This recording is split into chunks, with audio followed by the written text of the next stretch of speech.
special edition of Tucker Carlson Tonight. I'm Mark Stein in for Tucker, who's taking a quiet fishing weekend, but he will be dropping by momentarily. China is the #1 global power. How'd that happen to America? Well, sometimes you get dealt some tough geopolitical cards, as Britain, France, Spain, Portugal could surely all tell us. But sometimes you just do it to yourself. This is one of those stories that would have been a rather dull satire a decade ago, but these days is just standard operating procedure. From a group called Dallas Justice Now, an open letter to wealthy white liberals. Quote, "To our white allies, talk is not enough. Commit yourself towards taking action and making sacrifices to correct centuries of injustice. Open up spaces for Black and Latinx communities by refusing to send your kids to Ivy League and US News and World Report top 50 schools, and encourage friends, neighbors and family members to do the same. Imagine if those hundreds of thousands of spots at these institutions were occupied only by marginalized communities. Imagine the opportunities. We can achieve true equity within our lifetimes, but only if white folks are willing to sacrifice their privileges. Yes, indeed, it's not enough for you nice white allies just to listen to NPR and giggle at how stupid all the white male doofuses are in telecommercials nowadays, and admire how that splendid US ladies soccer team is so committed to getting the taking a knee stuff just right that it's given up goal scoring. These are mere gestures. They cost you nothing. But are you sufficiently all in to take it to the next level of child sacrifice, at least as far as education is concerned? Here's how the pledge goes, quote, "As a white person with privilege, both from my whiteness and my neighborhood, I recognize the need to make sacrifices for the purpose of correcting hundreds of years of murder, slavery, discrimination, and lack of educational and economic opportunities perpetrated upon people of color. I understand that access to top schools is a key component in economic and social advancement. Therefore, I commit that my children will not apply to or attend any Ivy League school or US News and World Report top 50 school, so that position at that school is available for people of color to help correct historical wrongs. Don't be a racist hypocrite. Sign the pledge today." And just in case you were thinking of tossing it on the pile with the supermarket coupons and the Publishers Clearinghouse, you may already have won postcards. Dallas Justice Now adds this warning, quote, "Please note, Dallas Justice Now will be publicly announcing the names of those who have and have not signed the pledge." So if you white liberal allies are just thinking you can point to your tax-deductible donation to the El Paso Festival of Aspiring Rappers, that ain't gonna cut it anymore. The O'Rourke family from Texas tried that to the point where their cute little middle schooler, Beto, never missed an opportunity to excoriate himself. As a white man who has had privileges that others could not depend on or take for granted, I've clearly had advantages over the course of my life. The way in which I acknowledge the truth of the criticism that I have enjoyed white privilege, absolutely undeniable. You're right. There are things that I have been privileged to do in my life that others cannot. It's not because I'm a great person, I'm a genius, or I figured anything out. A lot of that has to do with the fact that I'm a white man. Okay, so did you give up your place at Columbia University, currently third in the nation, and let the family pool boy go instead? No. Beto went. He majored in skateboarding with a minor in air guitar and wrote his master's thesis on socio-racial self-flagellation as identity politics survival strategy. If you were a person of color, you might eventually suspect that Beto's constant confessions of his privilege are simply an easy way for him to maintain it. In the 19th century, white guys made the big bucks by being blackface minstrels. In the 20th century, white guys made the big bucks by doing safe cover versions of black music. And now in the 21st century, white guys, in this case, a white guy who's whiter than any white guy you have seen since Leave It to Beaver, these white guys make the big bucks by telling all the other whites to be less white. Professor Sam Williams of the wretched Penn State University hosts an utterly worthless class. To be less white is to be less oppressive, less arrogant, less certain, less defensive, less ignorant. Be more humble, listen, believe, break with party, and break with white solidarity. What do you think about that? Like, I think, it's more or less just recognizing the advantages you have in life, whatever that may be, and not thinking yourself superior because of that. What white people would find that offensive? Conservatives, I guess. Well, what's the point that it's trying to say? I don't know how to say. I want to get canceled, so I'm trying to be careful what I say. Who have you guys oppressed today? I haven't oppressed anyone today. Are you sure of that, dude? You're breathing. Have you left your house today? Yes. Okay, so you may have oppressed somebody. You may have oppressed somebody just by breathing. What a great country. America is the only place on earth where whites can become multi-gazillionaires by declaring that all other whites are bleep holes. I'll never forget asking a group, okay, so what if you could just give us feedback on our inevitable and often unaware racist assumptions and behaviors? And I'll never forget this black man raising his hand and saying, it would be revolutionary. And just take that in. I just want all the white people to just take that in. Revolutionary, that we would receive the feedback with grace, reflect, and seek to change our behavior. That's how difficult we are. Wow. That's how big a-holes we are. Yeah. White liberals, don't forget to pre-order Robin DiAngelo's forthcoming book, Why You're a Pathetic Racist Bleep Hole, and buying this book isn't going to change that.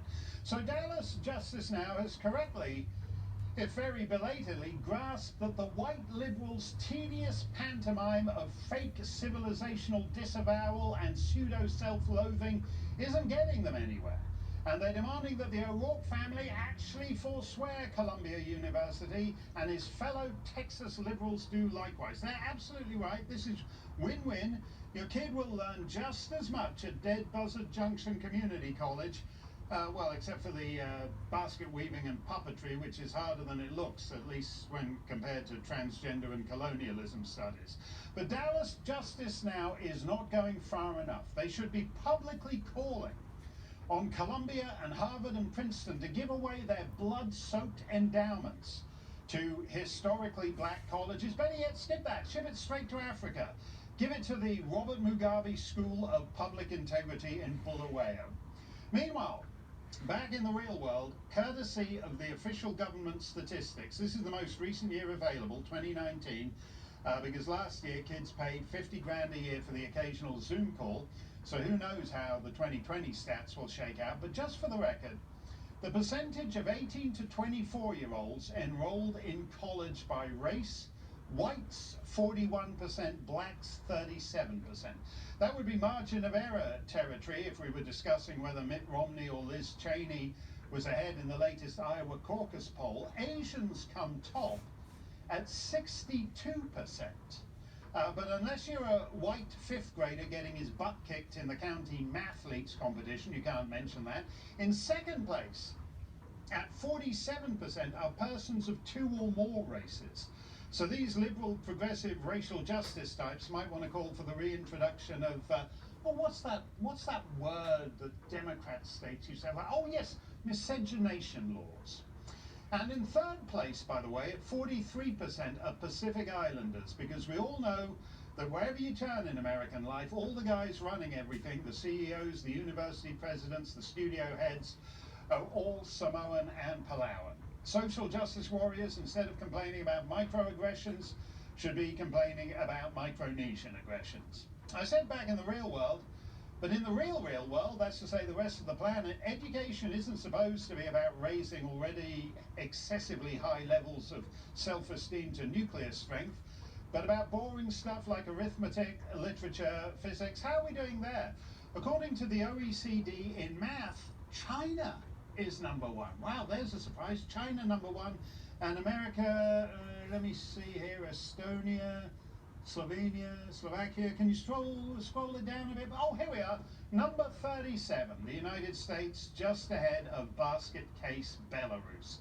Maybe all the upscale white liberals in Dallas should just agree to send their kids to schools in Belarus. Same results, but a lot cheaper, even with the cost of the plane tickets. To go back to those government statistics, 43% of Pacific Islanders, 41% of whites, 37% of blacks are in college. Those numbers are all way too high because most of those quote-unquote students are not learning anything worth knowing. So staying in school till grade 28, grade 37 is a waste of life. Each year, China graduates getting close to 10 times more STEM students than America does, because STEM is difficult, and doing classics at Princeton, where you no longer need to know Latin and Greek, or English at Yale, where you no longer need to know Shakespeare, isn't difficult at all. Chinese educators think math is important. American educators think math is racist. It's not hard to see where this ends.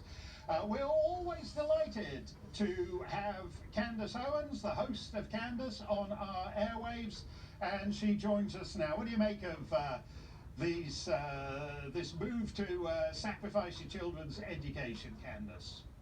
It's just becoming increasingly more bizarre. First and foremost, the self-flagellation that goes on in these communities, and pretty much sums up Beto O'Rourke, who seems to be a political masochist. But then when you talk about what they're actually calling for, it's interesting, because you could identify this as the bigotry of low expectations. They're saying that black Americans aren't smart enough to get into these schools by their own merit, right? So there's that going on. But here's what's more interesting. It's worse than the bigotry of low expectations. It's the bigotry of no expectations in reality, because we already have affirmative action.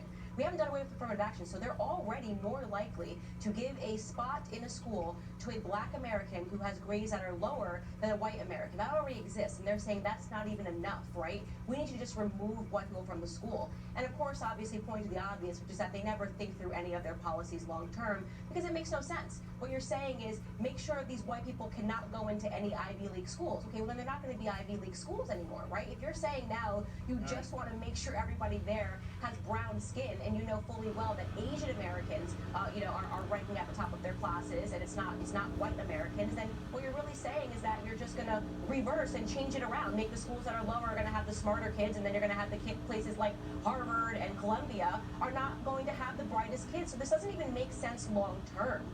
So it's just such foolishness, and you're right to point out to the fact that as we're focused on this woke learning, the countries that are looking to take us over in the East are advancing. They're not focused on this type of academic learning, or non-academic learning is what I should say. Absolutely, that's the right word. How long? I mean, I'm not sure there's a delicate way to put this, Candace, but there's a contradiction, isn't there? Because we're told incessantly America is the most racist place on earth, historically racist for centuries. It will require at least half a millennium to get the racism out of the system. And yet, whenever you see any news stories from the southern border, there are Ghanaians, there are Gambians, there are people from majority black countries all trying to flee, all trying to break into the most racist nation on earth. What's the deal with that?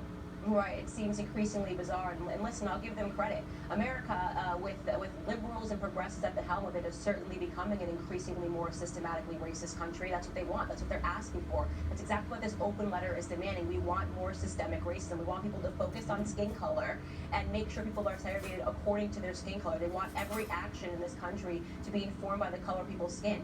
I mean, just look at that, what you just showed, that montage of Beto talking about his white privilege. Do you know what I hear when a white person looks at me and says, I have privilege because I'm white? That's racist. You're saying to me, Candace, you're a black girl, so you don't understand. I'm better than you in this society. That's the very definition of racism, and that's exactly what wokeism is. It's not even a close cousin to racism. It is it by a different name. Well, that's very well put, Candace, and you're right. There's the element of racial condescension when Beto says that to you. Thank you, as always, Candace Owens. You know the name of this show, Tucker Carlson Tonight? Well, it's tonight, so where's Tucker Carlson? I'll tell you where he is. He's going to be right here in just a few moments. That's up next.